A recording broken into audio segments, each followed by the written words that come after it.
सोमवार, कई बार 5 सोमवार भी आते हैं, तो 5 सोमवार हों, 4 सोमवार हों, इस महीने के सोमवार भी भगवान शिव की भक्ति के लिए बहुत ही कीमती होते हैं। सावन के इस महीने में साधकों को जितना हो सके भगवान शिव की आराधना उपासना करनी चाहिए। और जो शक्ति के उपासक हैं उनके लिए तो 4 चांद लगाने वाली भगवान की शिव की साधना होती है। शिव शक्ति के बिना अधूरे हैं और शक्ति शिव के बिना अधूरी है। सावन के महीने में हमें रुद्री पाठ कराना चाहिए। श्रावण के महीने में हमें विशेष प्रकार के शिव के अनेकों प्रकार के स्तोत्र हैं, जैसे शिव तांडव स्तोत्र बहुत ही भगवान शिव को प्रिय है।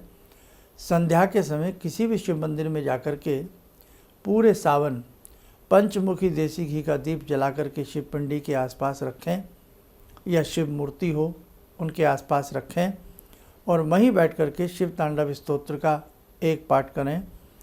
उसके बाद नमः शिवाय की 3 माला या 5 माला करें। फिर उसके उपरांत शिव तांडव स्तोत्र का पाठ करें।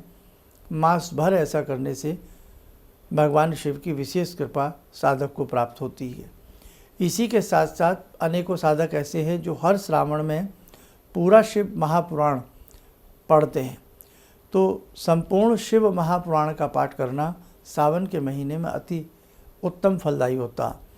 आप इसका श्रवण भी करते हैं तो भी अच्छा फल मिलता है। और गीता प्रेस से आप शिव महापुराण ले आइए और पूरे सावन उसको पाठ के हिसाब से, कर्म के हिसाब से पूरा पाठ, अधूरा पाठ कभी ना छोड़ें। पूरे पाठ पर उसमें अंदर धागा होता है, वहाँ तक उसको निशान लगा कर रखें कि भाई आज हमारा इतना पाठ हो गया। और एक बार पूरे शिव महापुराण को ढंग से उसका अवलोकन कर लें इंडेक्स में जाकर के विषय सूची में, कि इसमें इतने अध्याय हैं और ये हमें पूरे सावन में पूर्ण करने हैं। जहाँ भगवान शिव की कृपा होती है तो सारे अपूर्ण कार्य भी पूर्ण हो जाते हैं। उसी के साथ साथ सावन के महीने में पार्थिव शिवलिंग के पूजन का विशेष महत्व होता है। चिकनी मिट्टी के शिवलिंग बनाए जाते हैं और उनके ऊपर रुद्री का पाठ कराया जाता है। संस्थान में आप में से हज़ारों की संख्या में साधक लोग आए हैं जिन्होंने रुद्री पाठ हमारे संग बैठ कर के किया है। वो लोग जानते हैं, जो नहीं पता उनके लिए बता दें। चिकनी मिट्टी से शिवलिंग बनाए जाते हैं और उस पर रुद्री का पाठ किया जाता है। अति उत्तम सौभाग्य को प्रदान करने वाला ये पाठ होता है। अब हम एक काम और कर सकते हैं। हमें ज़्यादा कुछ नहीं आता तो एक काम करें, किसी भी शिव मंदिर में हम पूरे सावन जाएं, 11 बेल पत्र ले लें और हर पत्र के ऊपर नमः शिवाय सफ़ेद चंदन से लिख दें। और सफ़ेद चंदन से नमः शिवाय लिखना बड़ा आसान है। कोई अनार की कलम ले लें, अनार की कलम छील करके और सफ़ेद चंदन को घिस करके चकले पर उसमें हल्का सा गंगा जल मिला करके शाही सी बना लें। नमः शिवाय तीनों पत्तों पर लिखा जाता है। अधिकतम 108 पत्ते भी इसमें लिए जाते हैं, लेकिन इतना प्रतिदिन कर पाना संभव सा महसूस नहीं होता हर आदमी के लिए। करने वाले करते भी हैं। तो जितना आपसे बने 11, 21 पत्ते या 31 पत्ते पर इसको लिखें नमः शिवाय को। पंचमुखी देसी घी का दीप, 5 बतासे और 5 अकौन के पुष्प जाकर के आप सबसे पहले भगवान शिव पर मीठा जल चढ़ावें। फिर शुद्ध जल का 1 लोटा और चढ़ावें। उसके बाद जो आप बिलपत्र ले गए हैं, नमः शिवाय बोलते हुए बिलपत्र चढ़ा दें, अकौन के पुष्प चढ़ा दें। दीप पहले ही जला लें, जल चढ़ाने से पहले ही दीप जला लें। दीप जला करके रख दें। फिर सारी सामग्री चढ़ा करके भगवान शिव को प्रणाम करें। उसके बाद भगवान शिव को दीप दर्शन करावें, दीप दान करें। करने के उपरांत वहीं भगवान शिव के कहीं आजू बाजू में चरणों में बैठ कर के, कंकर में शंकर हैं, कहीं भी बैठ कर के हेरिम नमः शिवाय हेरिम, ये भगवान शिव का बहुत ही प्रभावशाली मंत्र है। हेरिम बीज इसमें युक्त किया गया है। नमः शिवाय पंचाक्षरी मंत्र है। पंचाक्षरी मंत्र के आगे पीछे हेरिम का संपुट दिया गया है। माया बीज भी है, बहुत अच्छा ये मंत्र बन जाता है। हेरिम नमः शिवाय हेरिम, इस मंत्र की 11 माला आप किसी भी शिव मंदिर में बैठ कर के करें। यदि आपको लगता हो कि मंदिर में बैठ पाना संभव नहीं है तो आप सामग्री, उपरोक्त सामग्री चढ़ावें यही मंत्र बोलते हुए, और घर आकर के आप 11 माला ज़रूर करें। या कर कर के जा सकते हैं। और बहुत लोग आप में से ऐसे भी हैं जिनके आसपास मंदिर नहीं है, विदेशों में रहते हैं, या बुज़ुर्ग हैं, नीचे नहीं उतर सकते, कोई बहुत सारी बातें होती हैं।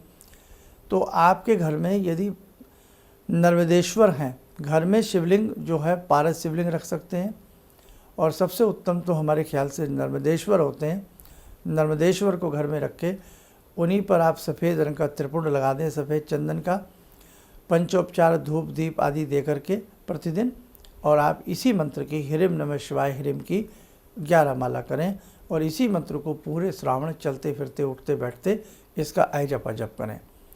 अत्यधिक आपको इस मंत्र से लाभ मिलेगा, आपको भगवान शिव का सायुज्य प्राप्त होगा। और उसी के साथ साथ यदि शिव महापुराण भी आप पूरा सावन में पढ़ लेते हैं तो लाभ मिलेगा। भगवान शिव मात्र 1 लोटे जल से प्रसन्न हो जाते हैं। जो साधक आसपास मंदिर है जाने का जरूर प्रयास करें। 1 लोटा जल, 11 बेल के पत्ते, 11, 21, 31 नमः शिवाय लिखे हुए, पंचमुखी दीपक जाकर के बेटा जैसे बताया है आप पूरे सावन इसको अर्पण करें, आपको बहुत ही विशेष लाभ मिलेगा।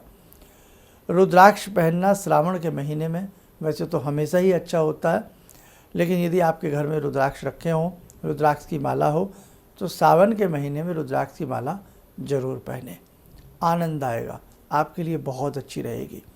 और रुद्राक्ष की माला लाल धागे में ले सकते हैं, चांदी में, स्वर्ण में, किसी में भी उसको माला को धारण किया जा सकता। विभिन्न प्रकार के रुद्राक्ष हैं, 9 मुखी के 9 रुद्राक्ष हैं, 114 मुखी रुद्राक्ष है, 64 योगनीय रुद्राक्ष हैं, गौरी शंकर रुद्राक्ष है, शिव परिवार रूपी रुद्राक्ष बनाया जाता। तो आप कोई सा भी रुद्राक्ष जरूर धारण करें और चलते फिरते उठते बैठते ह्रीं नमः शिवाय ह्रीं, ह्रीं नमः शिवाय ह्रीं इस महातेजस्वी मंत्र का जाप करें आप। और हमारे जितने भी साधक दीक्षा क्रम से जुड़े हैं उनको तो ये मंत्र हम भेजते हैं। तो बेटा ये सावन का महीना है, सावन का महीना भगवान शिव की भक्ति करने का बहुत ही सुंदर महीना है। जिसने सावन के महीने में भगवान शिव की भक्ति की है, रुद्री का पाठ किया है, शिव पुराण पढ़ा है, या जैसे हमने बताया लगातार आप मंदिर जाकर के कर रहे हैं, तो आपको अपने आप में अद्भुत लाभ दिखेगा। इसी के साथ साथ शिव भक्ति के साथ साथ शक्ति की आराधना, दुर्गोपासना, दुर्गा उपासना, हम दिन में चलते फिरते उठते बैठते शिव शिव शिव शिव, दुर्गा दुर्गा दुर्गा दुर्गा, या शिव दुर्गा, दुर्गा शिव, दुर्गा शिव, दुर्गा शिव, या दुर्गाय नमः शिवाय नमः, दुर्गाय नमः शिवाय नमः, आप इसको जपें। पूरे सावन में इस जाप का आप अनुसरण करें। दुर्गाय नमः शिवाय नमः, दुर्गाय नमः शिवाय नमः, दुर्गाय नमः शिवाय नमः, आपको आनंद आएगा। आप देख लेना एक अद्भुत तेज आपको प्राप्त होने लगेगा। और ये सावन का महीना ये मामूली महीना नहीं है।